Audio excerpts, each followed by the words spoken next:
Alright, what's up guys? In this video I'm going to be going over the brand new Destiny 2 TWAB that came out this week, today, January 14th, 2021. And trust me, there's a lot of really good information about loot and new ways to rank up on Crucible and Gambit.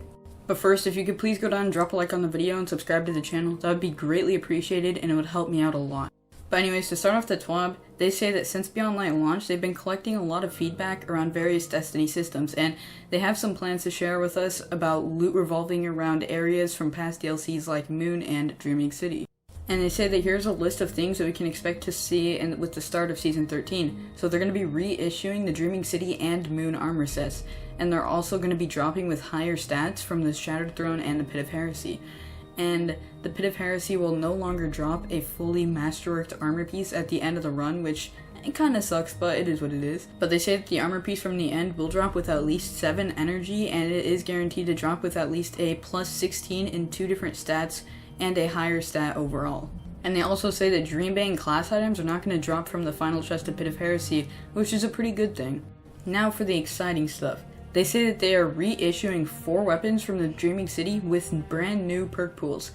And those 4 weapons will be Waking Vigil, Sleepless, Vouchsafe, and Retold Tale. Now, I'm definitely very excited for the Waking Vigil and Retold Tale because those are 2 very good Dreaming City weapons, and it's going to be interesting to see what new perks they can roll with. They also say that Dreaming City weapons that drop from the Shattered Throne dungeon can roll with perks that are unavailable from drops from other reward sources, so it kind of seems like they're saying that the ones from Shattered Throne are going to have specific perks on them, which is, that's definitely a good thing. And they're also going to be reissuing 4 weapons from the Moon with brand new perk pools similar to the Dreaming City.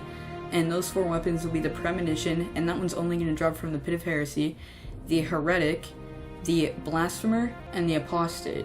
Now again, they do say that the ones from Pit of Heresy will roll with perks that are unavailable from other sources, so it's definitely going to be interesting. And once again, they do mention that the 4 lost sectors on the Moon will be added to the Master and Legend lost sector rotation, similar to the Europa and Cosmodrome lost sectors. Now, this is all definitely very good news and means that the activities from the Moon and Dreaming City are actually going to be worth running again like they were when they were brand new content. And they say that they're making these changes to help preserve the relevancy of destinations, especially some of the pinnacle and endgame activities that still exist there, and so that the purchase of those expansions are still worth something. Now the next very big and important thing that they talk about is tokens and the way to level up with vendors like Shax and Drifter.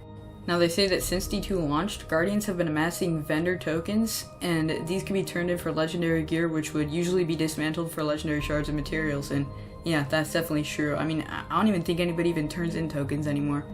And now they say that they've got some new information that they're very excited to announce with us. Now they say that starting in Season 13, the Crucible and Gambit vendors will have a rank up system similar to Destiny 1 that will be visible at the vendors.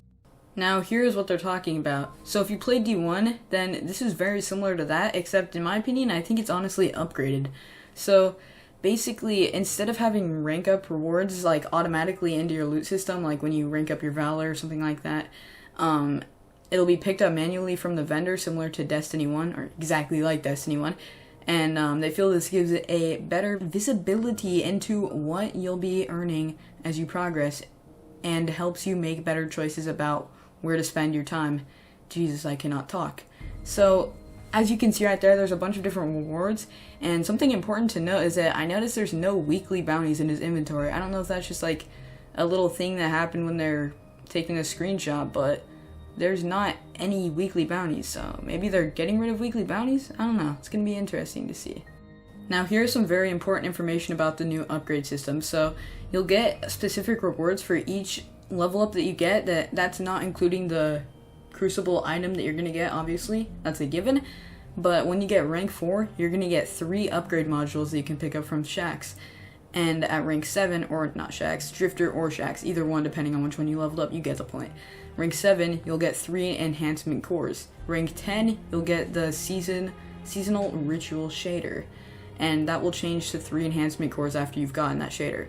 Rank 13, you'll get 2 enhancement prisms, and rank 16, you will get the seasonal ritual emblem, and that will change to 2 enhancement prisms after you reset your rank or have gotten the ritual emblem. And when you reset the rank, you're going to get an ascendant shard, And thank God, because finally, for so long there's been no way to get an Ascendant Shard from PvP besides the thing I made a video about yesterday and going flawless. So finally, we get an Ascendant Shard from resetting our Valor rank. That is going to be very helpful for PvP players. Now I'm sure you're probably wondering right now, what about my tokens? Like, where do they go? Well, right here they say that you can just dismantle your tokens, or not dismantle them, just spend them all right now, or up to you, because they say that it is going to be going away next season because there's not going to be any use to them with their new system.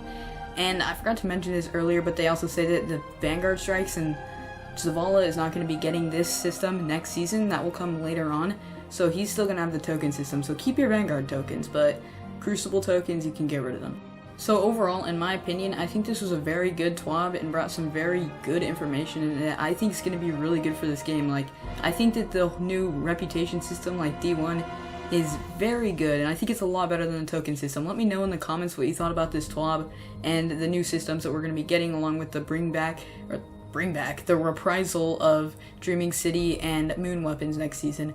But anyways, that is it for this video. If you found it enjoyable, helpful, informative, any of those things, make sure to help me out by dropping a like on the video and subscribing to the channel, because it really does help me out a lot and it would be greatly appreciated. So thank you so much for watching and have a great rest of your day.